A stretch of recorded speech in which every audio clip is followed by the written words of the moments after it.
everyone. Welcome to the Cosmic Matrix podcast. I'm Laura Matsu, and I'm here with my partner, Bernhard Gunther. And this podcast is primarily about esoteric spirituality, psychology, self-work. If you're new to the podcast, we also have websites where we both write about these topics as well. And so this episode in particular is going to be about relationships and spiritual growth. So how can we not use relationships, but how can we have relationships in our lives that can contribute to our spiritual growth? And what does that even mean? And, talking about, can we do spiritual work with someone who isn't committed to doing the work as well? Also the barriers to using relationships for spiritual work, also people who kind of try to enforce a conscious relationship. But most importantly, we're also going to talk about the foundation of the relationship, which really we feel through our own experiences has to be centered around the divine. Otherwise, you tend to use the other partner as a source of your happiness. And as always on this podcast, we have a second hour available for the members of the Veil of the Reality Forum. And on that hour, we're going to get into deeper topics like healing trauma and relationships. We're also going to talk about our past before we met, including past relationships and important lessons we had to learn. And also occult forces is a really popular topic we talk about on this podcast quite often, and how they can interfere in the relationships that want to be birthed onto this planet currently. So, to begin, let's just discuss it. Relationships as a path to spiritual growth. How can we use a relationship as a path to spiritual growth?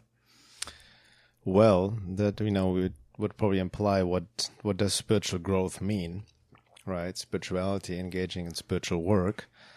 And, classic spiritual work is yoga. Yoga, and we're not talking about this just a asana practice or like a physical workout, but yoga meaning union with the divine. So spiritual work to aspire to something higher, right? To source, to God, to the divine, to self-realize your true nature of being. And, that also implies to clear our being, clear our vessel, and heal our wounds and traumas for the divine force to anchor itself.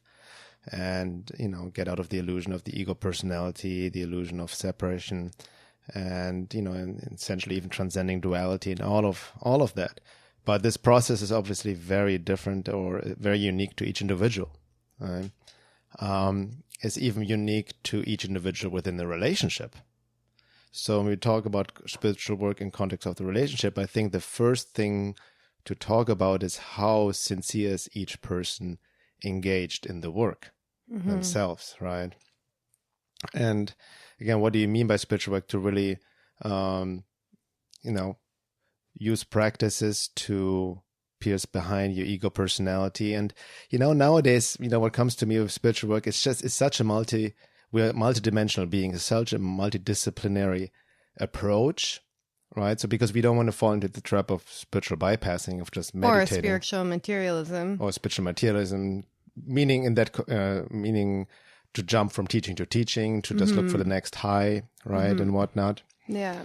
But it implies, also a lot of just basic psychotherapeutic work, psychological work, childhood wounding work, shadow work, trauma work, and all of that to clear the vessel, to come more in tune with our true essence, to connect to essence. That's basically what spiritual work is about. Yeah, and I find that for myself, it's basically rooted in a daily practice. So it started out with me with yoga asana practice, which helped me get into my body and release some of the stuff that I was holding on to. And then it really evolved into more meditation practice. But then I've noticed, so you could I feel John Welwood talks about this in his book, Psychology of Awakening, which we might have mentioned on another podcast, is that Westerners need a combination of both spiritual work and psychological work, because we have all these issues that they don't really have in the East, or even in South America, where we work with shamans. Like, we go down there with our complex psychological issues, and they're like, oh, you just need to do more ayahuasca. I don't know what your problem is. Like, you try and tell them about your childhood trauma, and they don't get it because we have a unique set of issues. And so what I've found, what I look for, at least when I'm working with people one-on-one, is I know that they're committed if they have committed to their daily spiritual practice, which, by the way, can be anything, doesn't necessarily have to be meditation. And we've got into that in other podcasts. I also feel some people aren't ready for meditation, but something, maybe it's even just walking in nature. And then also what comes up in that practice. So maybe, you're constantly coming up against your own anger, your own fear, then finding out the source of that and working with it on a psychological level. So otherwise, I've noticed, and I know because I was doing this for a long time, you could meditate over and over and be faced with the same problems over and over, and you don't really get anywhere. So you need to combine it with the spiritual work so you can have the practical tools for dealing with basically what comes up in your practice. Exactly. So now, what does it mean in context of a relationship, spiritual growth and relationship? Well, it means, the question to be asked is, what is the relationship based on, or what is the intention of the relationship? So, we all, like humanity, is very much influenced or conditioned or programmed by this very overly romantic image of relationship we see in Hollywood movies, and there's just love and bliss and excitement and hot sex and just, just happiness and joy all the time, and there are no issues and whatnot, and both partners fulfill each other and they have the greatest time. But a relationship, a spiritual relationship, also based on growth, entails that both people need to be committed to growth. Mm-hmm. And that's really the foundation, to really can I grow with this person? That's the question to be asked. Can I really, open myself, my vulnerability to show myself who I truly am without needing to pretend, so much in romantic relationships, especially you see this when people first engage in a relationship, both sexes, whatever it may be, they try to impress the other person. Yeah. And mostly become very inauthentic in that sense, right? Mm. And, get distracted by the romantic feeling of just emotional highs, sexual highs and all of that. And then later on, usually the shadow comes up, and then people, see that as the attraction fades. That's okay. I'm not in love with this person anymore. It was the wrong decision, so to speak. We need to break up. When that is actually there's actually an opportunity, right? And if you're with the right person, meaning both people are committed to this growth, right? And using the relationship as a mirror for their own stuff. And growth also implies conflict. So it also, what it also implies, so to speak, is how we're dealing with conflict when these things come up, because any growth also implies to get out of our comfort zone. So again, going back to spirituality and conscious relationship, or using relationships for spiritual growth, the foundation for both partners need to be that both are committed, that sincerity, committed to each other and committed to the growth of the relationship. Yeah. And you see that a lot. I'm sure you deal with, I know you deal with clients, every day who, we see them at the retreat as well. By the way, we have a couple of spots open for our retreat coming up. But yeah, when one partner is committed to this growth and the other isn't, then what I feel it really comes down to, what is that person who's in the relationship more committed to? Are they truly committed to growth? Are they truly committed to security?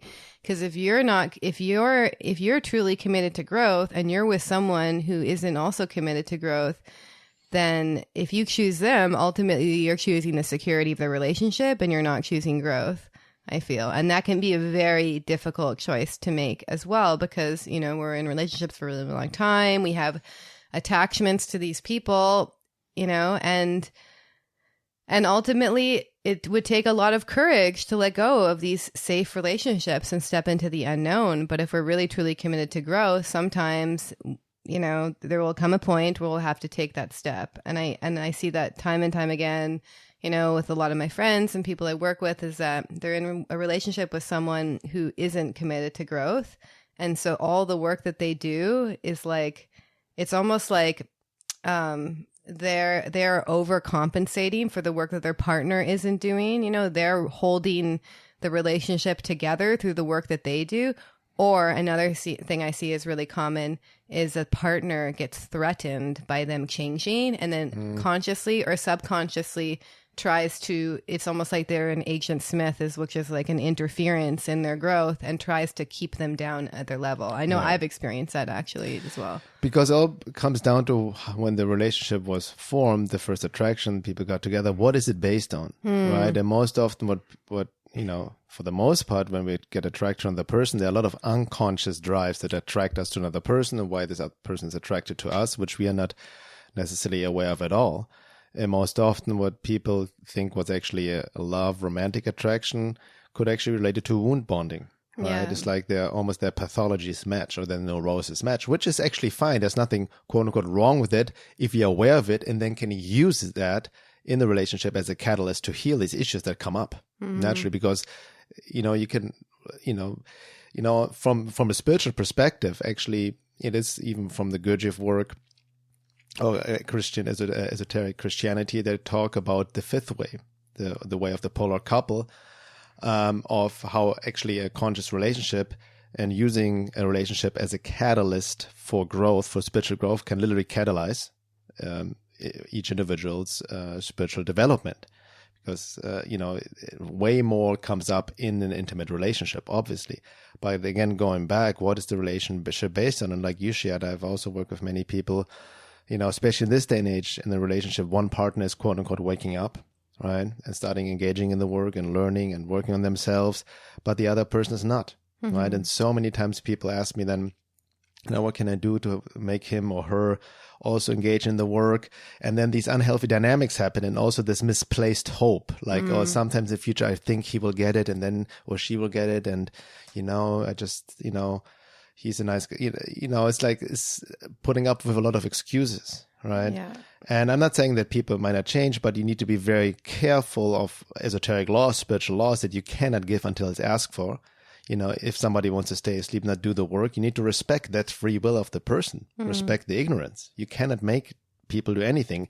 If you do it and people do it just because you say so, over time that will come back around, build resentment, and it's not based on true sincerity, right? Exactly. I mean, I've had sometimes people, couples booking sessions for me, coming with me, where one partner was literally dragging the other person here to do a session, right? And even like working on HK session or holographic kinetics and or just doing couple therapy, but the other person really didn't want to be here. And even a moment, I need to also honor my own integrity and understanding that I can only help people so much as they're willing to help themselves, right? So even in the instances, I was even saying, we cannot work. You dragged him here. He wasn't here out of his own free will, right? So it's very limited. I understand the well-meaning intention, but we need to look at the dynamic of the relationship in itself. What is it really based on? What's going on here, right? So again, really, in order to use a relationship for spiritual growth, both people need to be 100% committed to the relationship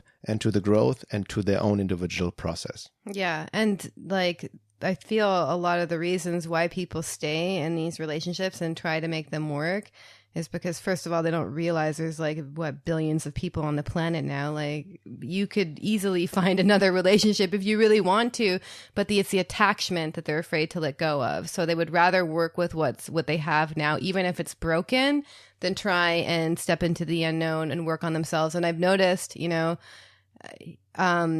if you do enough self-work and I truly believe this, and you're in an unhealthy relationship, then there will come a point where it will get way too painful to be in that relationship. You know what I mean? Does that make sense? Yeah. So that's the thing. It's like, instead of trying to force your partner to get into stuff, work on yourself and then see where that takes you. I think that's a really important lesson for people, because it's very common. I mean, you and I still do it sometimes, just blame the other person, for whatever it is you're feeling or experiencing. But until we're capable of constantly turning the mirror on ourselves, then we're also not committed to our own growth. That's the truth. Is like, it's so easy to blame your partner because they're going to obviously remind you of all your unresolved issues with your parents, and it's going to trigger you, and it's going to be your sore spots. But, when we're trying to force the work on the other person, to me, that sounds, again, like trying to make them responsible for what we're experiencing. When we worked on our own experience, eventually it would become it would become very apparent that we either weren't meant to be with that person, or maybe we'd realize we were projecting on them. The latter is much more rare from what I've seen, but I've noticed that if you really work on your level of being, and this includes friendships too, not just romantic relationships, is that it will get you will not enjoy being around people who you used to enjoy being around before, because your level of being will change. You won't be able to relate to them in the same way. Exactly. So on that note also, some relationships can be worked out, right? But again, the necessity is both people are truly committed. Yeah. And then you go beyond the ego personality, beyond the entitlement, beyond victim and blame, and taking full self-responsibility. And then, like I said, this can be amazing catalyst to elevate both on a high level of being and elevate the connection and actually experience deeper levels of love, higher levels of love. Because most often the quote-unquote love people experience in what I would call matrix relationships is very a vital kind of love, very conditional. Yeah. Almost like built on just passion, enjoyments, and not a deeper spiritual connection, psychic connection. And you brought up a really good point in the beginning. When people first meet each other, they put on this facade and then it all breaks apart, which also indicates that if you're still getting into relationships from a false self, you haven't met your true self yet, because and that's a really important thing, is I feel, if you're single and you're listening to this, that's one thing to develop is your relation. Can you show up in the world and be authentically you and be unafraid of being that person? You know what I mean? And 95% of the people who I personally see in the world, it's not the case. So it's like, how can you enter into a true relationship if you don't even have a connection to your true self? It's not even possible, Exactly. On that note, let's actually define what does it mean to be truly authentic, because I think there can be some confusion. Because some people can, I feel, even abuse the word, I'm just being authentic, by acting out their neurotic ego stuff, right? Of just being an asshole, basically. It's like, they think that being authentic is like letting their wounded inner child run the show in an egotistical way. Yeah. Exactly. But being authentic means being aware of the inner wounded child, having that vulnerability, your feelings, your emotions, your inner life, right? Acting, and let that be authentic, influence your authentic self, without pretending to be anybody else, right? And it also implies, most of us build an inauthentic, fake personality because we're very concerned what other people think of us. We compare ourselves, social image. We don't want to look weak in front of other people. So we suppress a lot of stuff. And that makes us, over time, very inauthentic. So authenticity is more also being in touch with your vulnerability, your wounded self, being aware, right? And also on a deeper level with your true essence that shines through, of just, not pretending, basically. Yeah, and you get in touch with your true essence by, what's his name? A.H. Almas talks about essence in relation to holes. So anytime we develop a hole in our essence, we fill it with a false personality self. And that hole is made out of all our childhood traumas and wounds. So in order to actually retrieve more of your essence, you have to work on these basic childhood wounds that you have, and sometimes past lives, but definitely start with the childhood wounds first before you get into the past lives. But that's how you become your true self. So as you can see, it's easy to say, just be your true self. But in order to actually retrieve the true self, that's another story. So we just want to talk about also a little bit this true tantric relationship, because this neo-tantra movement has very distorted tantra, and the true tantric relationship is one person, and it takes commitment to that relationship and a foundation in spiritual practice, and that's it. So these like neo-tantra groups where it's like engaging as many people as possible. If you don't engage with this person, you have blockages. For me personally, I don't believe in that. It's not for me. Maybe it works for some people, but I feel one person is enough for me to learn from. And also the reason this is so that you can develop that depth and intimacy and go really deep with people, with a person. And the reason as to have the foundation in a spiritual practice, i.e. a meditative practice, is so that you can both be clear mirrors for each other.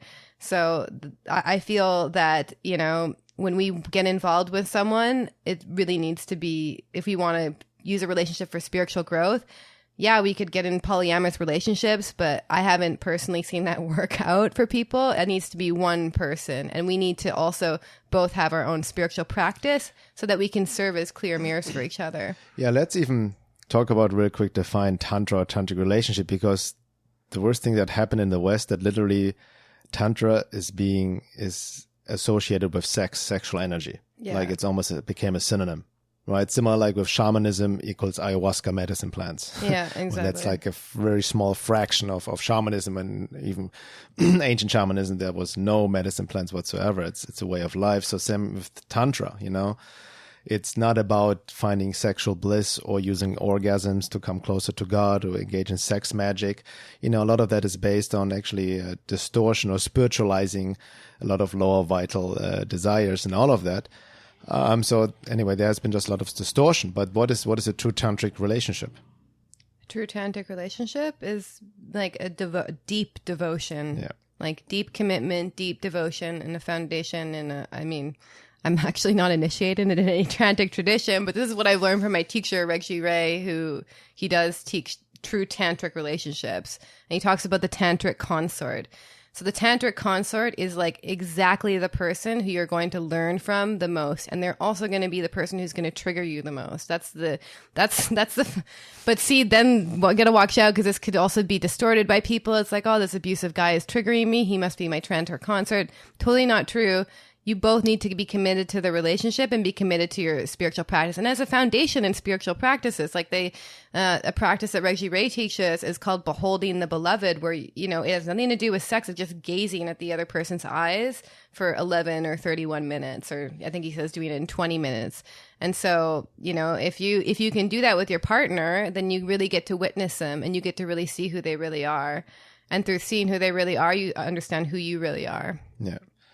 I think we should also mention that context when we talk about, both partners need to be committed and the growth and on all levels, because we need to work on our basic psychology, childhood wounding and shadows and all of that in order to connect more with our spiritual self, our higher self, our essence, and centered around the divine and all of that. But with regards to quote unquote, people may ask like, well, I can't find a partner like this and all of that, there's nobody out there. But we also need to understand that whoever is in our lives, whatever relationship we have been to or in, there's a reason why they're in our lives, why we attracted them or we were attracted to them. Yeah. Right. So any relationship in our lives also gauge, so to speak, as a mirror for where we are at. Exactly. Even our level of being, but without judgment. It's just the way it is, because you really need to get out of the blame. Mm-hmm. The blame. Too many people still like, if many people, myself included, you get involved with a very pathological partner, narcissist, whatever, borderline, whatever label you may get, sociopath, there's a reason why you attracted this person in life and why you actually was first attracted to them. And most of it is unconscious, very unconscious, based on trauma, childhood wounds, whatever, right? So it is taking that responsibility without blaming yourself, obviously, but taking responsibility and see like there's something to be learned from, because all these are lessons in relationship as well. Yeah, and I don't think that for my own experience, the more that you're blaming the partners outside of you, the more work that you have to do. And this is what I did actually before we met, because I had, if you know anything about astrology, I had Pluto transiting my 7th house, and I still had it transiting my 7th house and this is a long transit because Pluto is a slow moving planet. So for years I was attracting, karmic relationships that were mostly chaotic and filled with my own unconscious shit. So every time I met a partner that I had some, so say if I met someone who was really emotionally unavailable, I had to check myself. It's like, how emotionally available am I? Am I really ready for that relationship? And turn the mirror back on myself. And I think we've talked about this on a couple podcasts at least, but I see so often it's like, yeah, I got involved with a narcissist or a sociopath, but there doesn't seem to be much conversation about what it was in that person that attracted them to that relationship. It seems very like blame focused. Also, another thing I saw the other day, it was like a post on Facebook. It was like, what did it say? It was sociopaths and psychopaths taught me more about my spiritual growth and I could learn alone. And I was like, This is really important to note, that anything that you learn from a relationship with a narcissist or a sociopath was you learning it. It wasn't them teaching it to you. If they were teaching it to you, it's completely unconscious. So I feel like we give credit where it's not due when we say those kinds of things, you know, and they didn't mean to, if you're really in a relationship with a sociopath or a psychopath, they certainly did not mean to teach you a lesson for your spiritual growth. They tried to probably destroy you and your self-esteem based on your own wounding. So, you know, I see this a pattern a lot. It's like we kind of need to go, I don't know what it is, but people, maybe because they're more sensitive or empathic, but people on this spiritual path seem to be always have this initiation process, not always, but often, where they date a sociopath or a narcissist.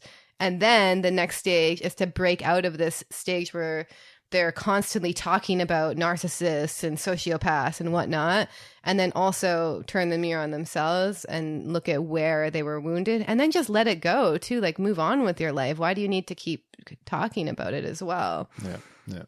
Because I think it really ties into, you know, the self-responsibility as well, which is a really important aspect for spiritual growth, is taking complete self-responsibility for what you have control of in the present moment. So if you're in a relationship that's very abusive, you need to take self-responsibility and not take self-responsibility for them abusing you. That's what they're doing. But look at what is it in you that feels that this is a safe relationship? You know what I mean? Yeah. Yeah. And okay, so if you do choose the wrong partner, what to do? I think we mentioned at the beginning of the podcast. So I feel at this point you have to make a choice. Are you committed to growth? Are you committed to the security of the relationship? Like, are you going to be committed to being authentic to how you're truly feeling? Or are you going to be committed to your attachment? And those are the difficult choices that we have to make, because I really want to touch on this, is the person that you choose as a partner is going to be the most important influence in your life. They're going to affect you in every single way that they can affect another person, especially when you're engaging sexually. You start taking on all sorts of energies from them. So this is really, you're choosing someone to be attached to you in so many ways. Exactly. I just want to check. Very important. I mean, that's also, we could talk about this, but people don't understand for the most part, and I didn't either myself in the past, very ignorant, because we hadn't really educated at all about the power of sexual energy and the bonding that happened. You know, there's no such thing as casual sex. It doesn't exist. And, you know, whenever you have sex with somebody, even repeatedly, your auras, everything gets intermixed, your emotions, all of that on an etheric level, right? You literally take on parts of your partner more and more. That's why you become more sensitive to each other, even tune into each other more emotionally, psychically. So it's a very, very sacred act, right? And you can also take on stuff, you know, from your partner that he or she may be dealing with, you know. I mean, can tie into occult topics and entities and whatnot, but it is really, really, you know, again, what is the relationship based on? Because too many people in this day and age, they engage sexually way too quick in when getting together with a person, even being in a relation, quote unquote, dating, right? Without really knowing the person whatsoever, you know. So if you really a spiritual relationship based on, you know, it cannot be based on just on sexual connection alone. And that's what most quote unquote matrix relationships are based on. It's like the sexual attraction. A few people, if that's not happening anymore, they don't have sex, then it's like, oh my God, this, you know, they look for the next person where they can get that rush.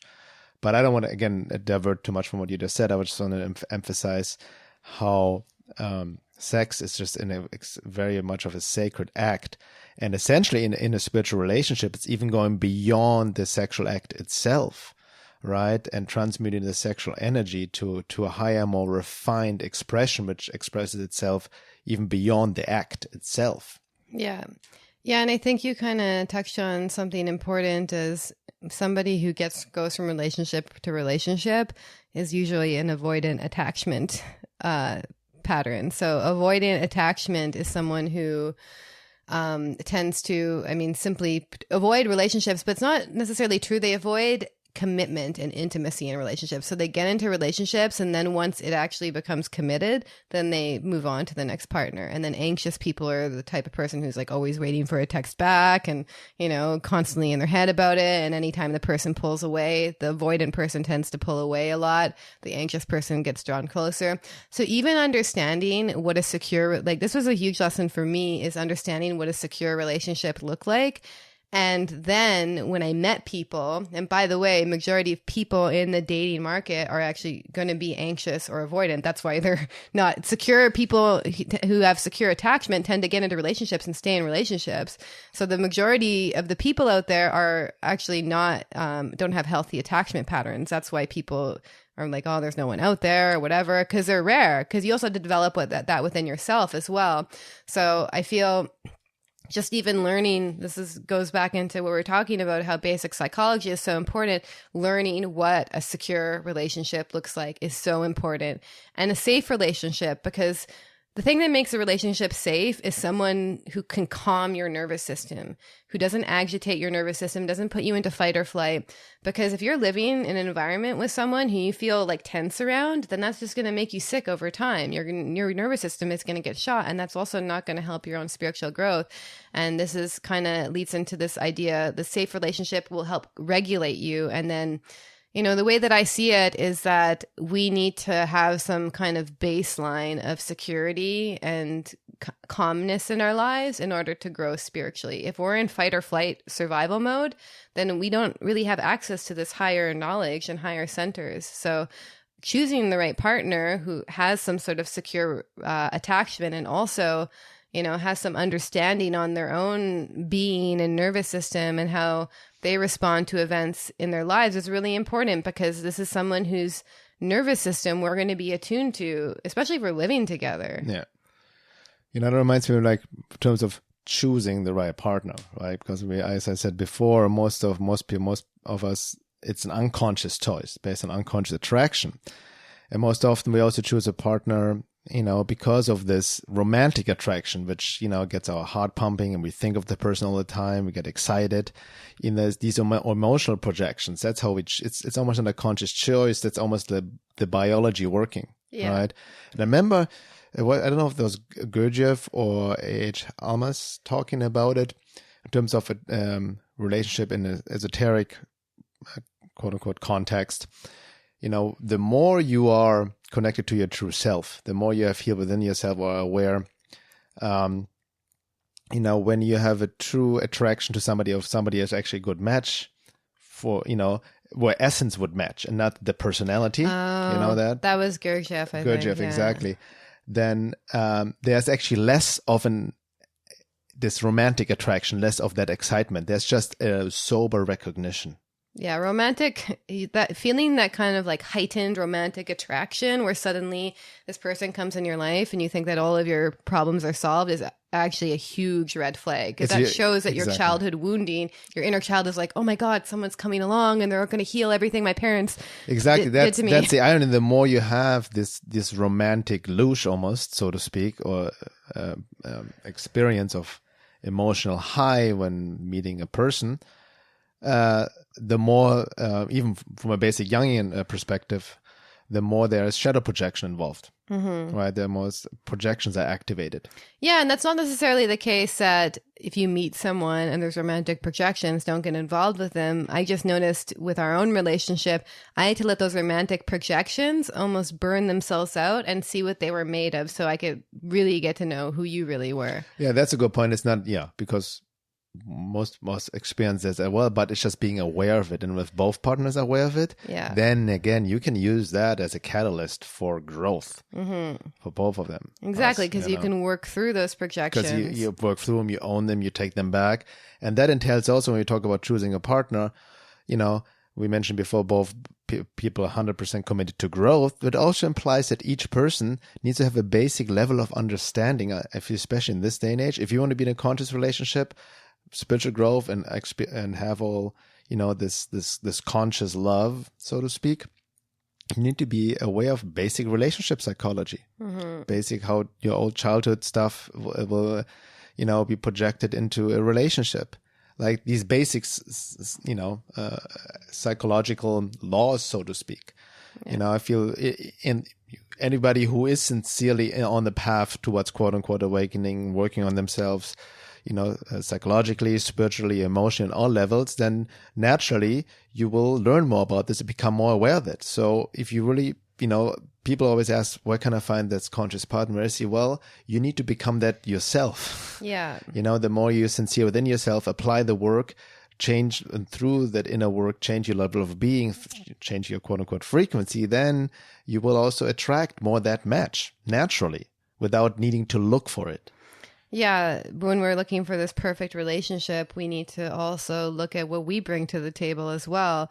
And I did this, and I think I don't know if I mentioned this earlier in the podcast, but every time I met someone who didn't have a quality that I was looking for, I turned the mirror back on myself and I was like, do I have that quality within myself? And then I read, I researched. I also had to just apply things. Sometimes it's really simple. Just reading something and applying it to your life is difficult and awkward it can be at first is really important. So if we learn, what avoidant attachment looks like and identify in an environment, we can also make that conscious choice in the moment. Be like, I'm not going to get involved with people who have these attachment patterns.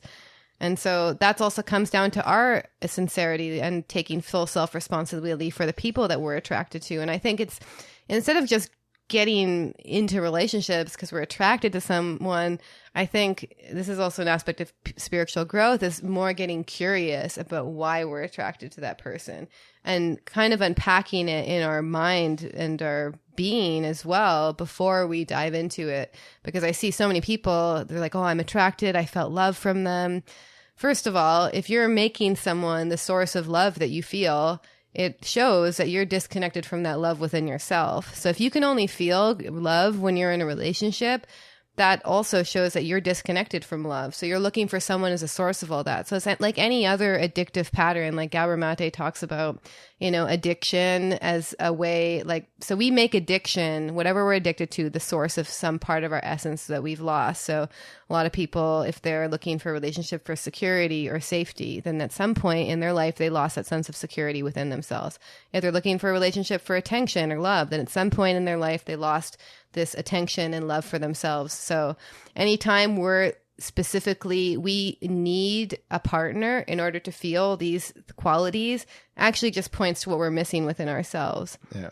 And that's exactly, and that's almost the opposite of a relationship with the spiritual foundation, when you make your partner the source for your happiness and fulfillment. Yeah. Hence, a spiritual relationship for spiritual growth, what we mentioned before, also at the beginning, needs to have its foundation on the divine, right? And needs to be grounded, established in the divine, in God, whatever name you want to give that higher force, and each partner's individual relationship to the divine. That's the most important relationship. Because once you have this relationship to the divine, which means your relationship to essence, to your true self, then nobody in the outside world, including your partner, can take that away, can take away your own fulfillment, your own joy, your own happiness. Yeah. It doesn't depend on it. It doesn't mean that you don't, the partner can augment that and help you and make you feel more alive, but you don't depend on that. Yeah. Hence, it becomes more mature, more conscious, and using each other. Mm-hmm. Exactly. And I see it more, each partner, when they enter this kind of relationship, they become channels for that love. And then it's almost like your partner just becomes like a beautiful person who you can express that love that you feel for the divine to them. Does that make sense? Yeah. So instead of looking, and it's more about giving, I've noticed, it's more about giving that love. A lot of us are looking to get into relationships to receive love and validation. But from what I've experienced, when you're connected to your true self, it's more about being able to give that love because you have so much overflowing in you. Unconditional as well. Yeah, exactly. I know. So before we met, I remember feeling just pure, especially spending so much time in nature. I was living very secluded. And I would just feel like pure love for like the plants and the animals and also everyone around me. And I knew that I was just channeling something higher. So anyone who arrived in my life, and this also leads into being discerning, I could see qualities that I liked in them, you know? And I think that's also a really good indication that we are connected to our true self. Instead of seeing differences in another person, we can see one part of them that we see a similarity with. And we start literally seeing the world through God's eyes. And so the more that we're looking at partners, and there's a difference between like discernment and being like too critical. It's like, oh, I don't want to be with them because of this and this and this and this. And we're kind of constantly criticizing other people. That's also shows yeah, exactly. Can I say just something on that? Yeah. Because that's also like, you know, people say it's kind of tricky, that topic, in the sense because, you know, you have certain standards, right? And you have deal breakers. Yeah. But some of these standards is based on like having this image of a dream partner, right? And I remember like there's an excellent book out there which I've quoted from before in my articles. I can highly recommend this book. It's called How to Be an Adult in Relationships by David Rico. And in this book he says something, I'm paraphrasing him.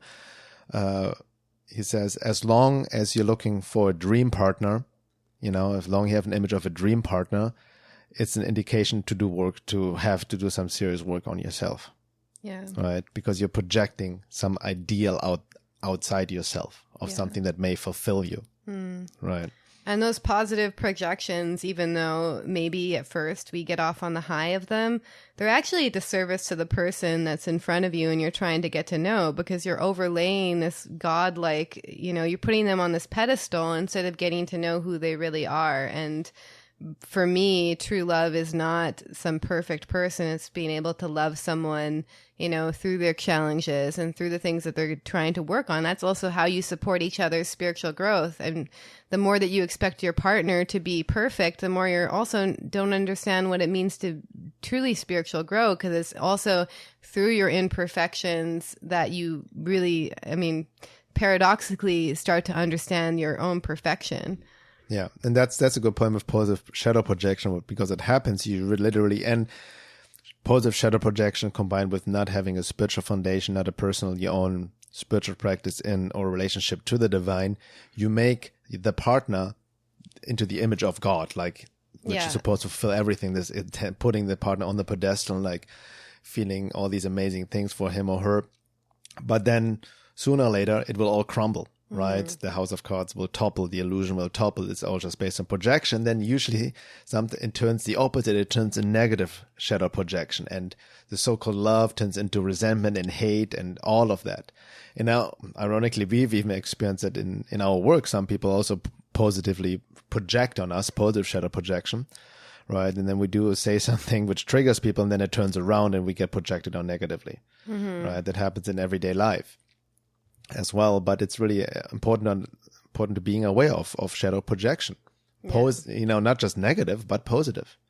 Yeah, and that kind of leads also when we have these like high emotions when we're in relationships. It also proves that our addiction might be in relationships, because if we see a relationship as being a sense of like euphoria and all of the qualities that we look for in drugs, and usually our addictions are relationships.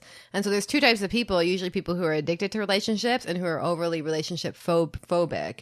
And sometimes there's people who need to take time alone and just build the container around themselves and be alone. But sometimes we're using it as a way to strengthen our denial, because we can't really see ourselves until we see ourselves and how other people respond to us. So through the mirror of a relationship. So we don't really understand ourselves unless we have people around to mirror us, you know, either consciously or subconsciously. So people who tend to be relationship phobic, I also feel, going back to the title, is like, are you truly committed to spiritual growth? Because that's when you really get to know what kind of person you are, is when you show up in a relationship and you start learning through the mirror of relationship and how other people are responding to you as well. So, you know, the relationship addiction and relationship phobia are almost like two sides of the same coin. Like one person, they're both in denial, and they're both also avoiding true intimacy because they're just addicted to the chemicals and to the rush. Exactly, which also just proves that they don't have the connection to the divine and, to life force within themselves, and they need the relationship. Or for addicted, that. people who are addicted to relationship, jumping from relationship to relationship is also avoidance to facing themselves. Yeah. And essentially. But ironically, that's also the case for people who are relationship phobic.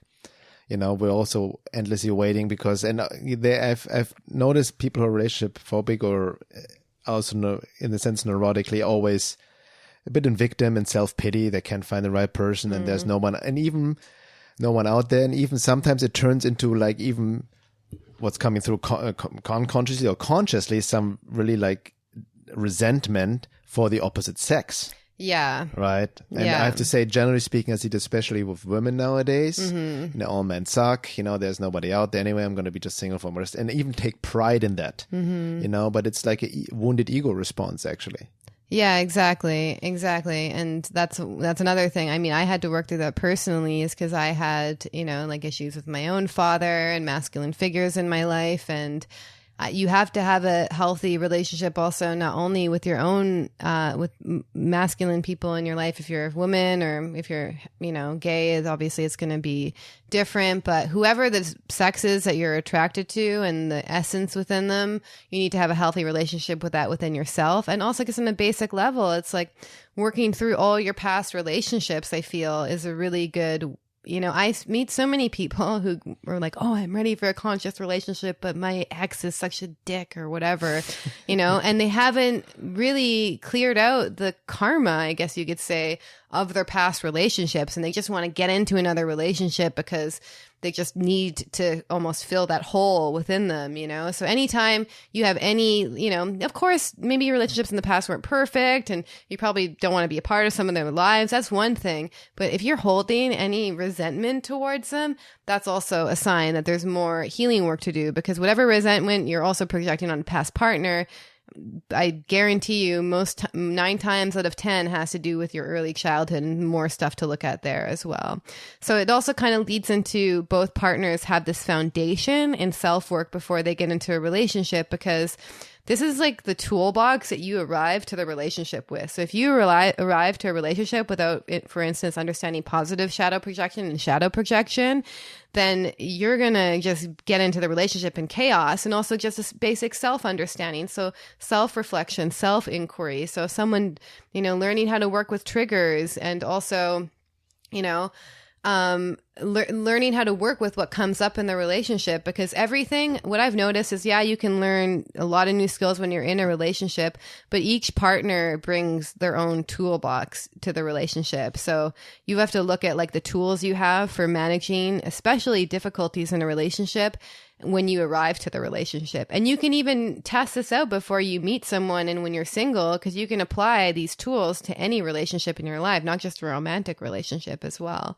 And that really will help the other partner too, because it's especially when conflict happens, when triggers come up, like that's when you're going to get into your wounded child self, and all your stuff is going to get activated. And I guarantee you, especially if you're going into a relationship for spiritual growth, these are the things that have to come up as well. So these tools that you have are going to be the saving grace in your relationship, literally, because this is the stuff, if you don't deal with it as it comes up and do what they call relationship psychology, like a proper repair, meaning this is also an important aspect of using relationships as spiritual growth. So after a conflict happens, you're able to repair with the person, like truly repair the conflict, not push it under a rug, not let time heal it, but truly repair and find where the misunderstanding was, reconnect, find a way to repair the bond.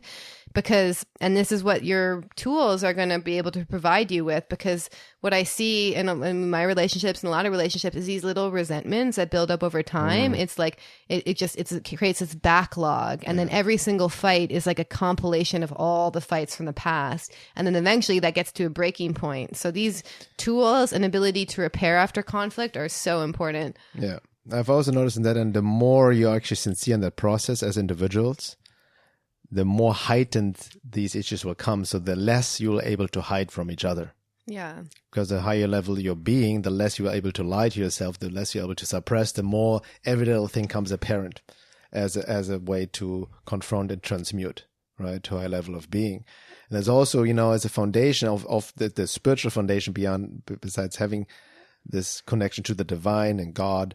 And listeners may ask, what is divine God? What do you mean by that relationship? Well, that's something for you to contemplate. And we actually had a podcast episode recently on that topic called "What is your relationship to the divine?" And I encourage anybody who hasn't listened to that to check that out. But it also implies that there needs to be, like we mentioned at the beginning, both very committed to the growth, having this foundation, and having this collinearity. There's a saying, love is from The Little Prince, I think, or the author of The Little Prince. Love is not about looking into each other's eyes, but looking into the same direction, right?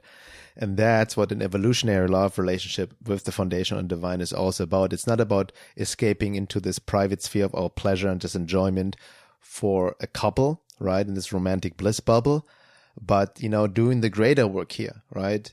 And collinearity doesn't mean that both persons are the same. They have their own individual, but the same aim, right? And also doing the greater work for the collective. There's something bigger. That relationship is not an escape from the world, right? Yeah. But helps to engage more in the world and helps to inspire each other in terms of their vocation, the work each of them or together are doing out in the world. Yeah, and that's also brings us back to what you mentioned earlier in the podcast about this safe relationship. Like if you have, I even noticed when, because we've been doing long distance for a while up until now, basically. And every time that I am around you, my nervous system relaxes and it allows higher levels of creativity, higher levels of work to occur. And so that's the gift that we have to provide the world. If you think about it too, I'm sure people did this, but if you wanted to do meditation somewhere in nature, people did it. But if you had people around to watch you and watch your back, you could progress further on the spiritual path because you would feel that safety and security of your community.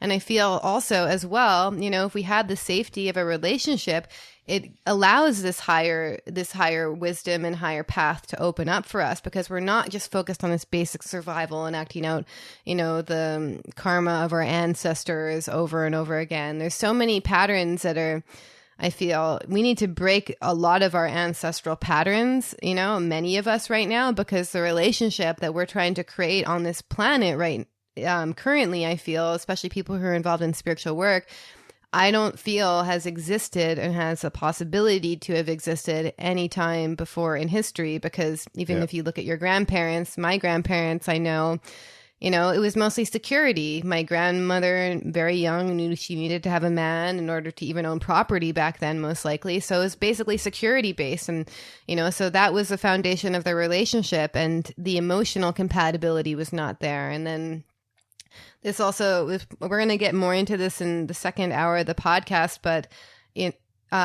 before we met, someone told me that I needed to meet someone who I connected with on all levels. So that was emotionally, mentally, spiritually, and physically. And so all of those four factors in the past in relationships weren't possible because it was mostly survival based. And if it's not, and now what I've noticed in people is because their ancestors were so survival based in choosing partners, all of their pathologies and all of their wounds also carried over, even though in this present moment, it's not the case anymore. So, it's with all the issues that I've seen with projection and feminism has also equalized things a little bit. Like now women can own property, they can own, they don't have to get into a relationship purely for survival, but that psychology is still there. So you still have people getting into relationships with a sense of codependency. And I think that's, like, in my experience, that needs to be completely abolished, basically, the codependency, because it's like interdependency. It's like, I support you, you support me, but we can also be individuals as well. Yeah, exactly. That's what I experience in our relationship as well. It's not, there's a safety, but it's not that we depend on each other, and there's like, this codependency, which, I've definitely experienced in past relationships. And I also, like, on that note, even like when I look back 10, 15 years ago, we all want this perfect relationship, the ideal partner. But I'm looking back, I was not even close, ready to be in the relationship I am in with you now. Like, even though I thought I wanted that, you know what I mean? Like, I can see how I was just completely like projecting and not seeing myself clearly, very immature. in that sense, you know. But, you know, can see with our relationship, you know, I think, yeah, since we're at the end of the first hour, let's talk about more of our own personal experiences. Yeah, in the second hour. Exactly.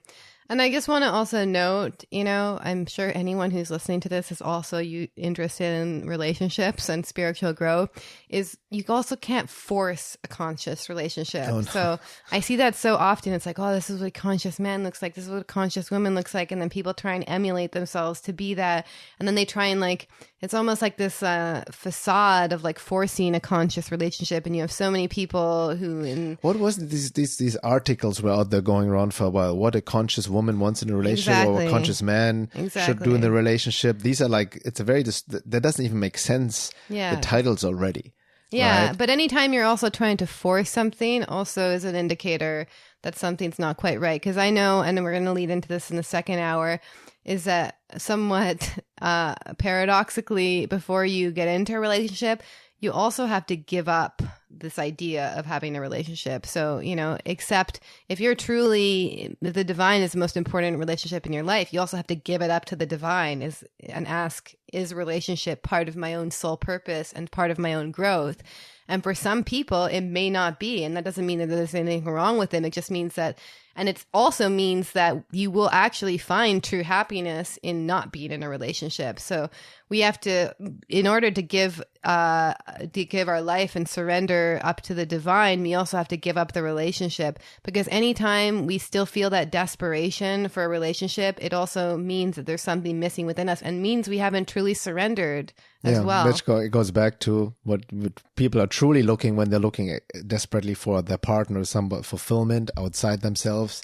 A relationship is actually looking for God, for their own essence, for the true selves, right? So again, it goes back to that foundation, you know. And I know for myself, that was initiated, made me to be ready in the relationship I'm with you right now, was my search for God, of really surrendering to the divine, you know, of all that entails. And it's not an easy process, because when you surrender, it brings up everything you avoid that's in the way of that surrender, so to speak, right? Yeah.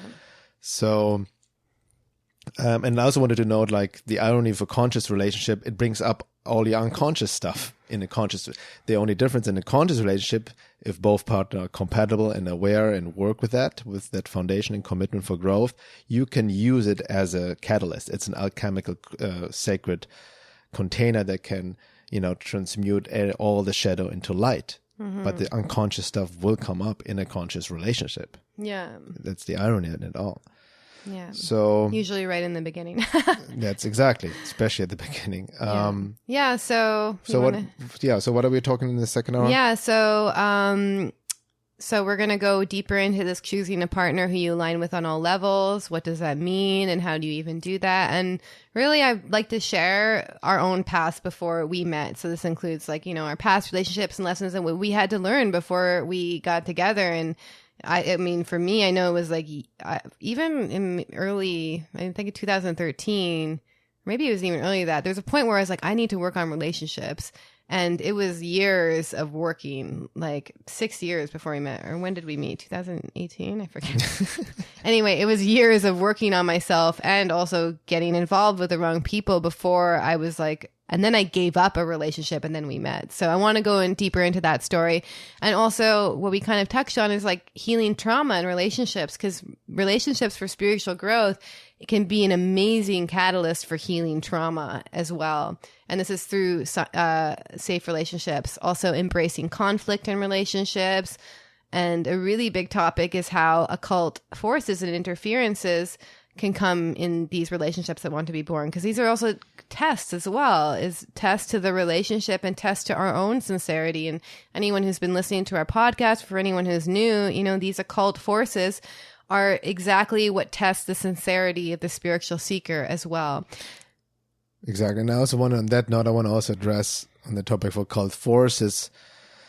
Again, it's a whole, it ties into the topic as well, but there's a huge difference between occult for entity interferences and entity attachments. Yeah. And I can talk about this in the context of relationships as well. Yeah. And then the last point we can really talk about a little bit more, excuse me, is relationships and service. So using your relationship and your partnership to be of better service to the world. So Right.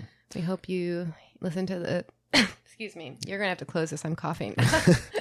So yeah, the second hour again for the members of the Piercing the Veil of Reality community.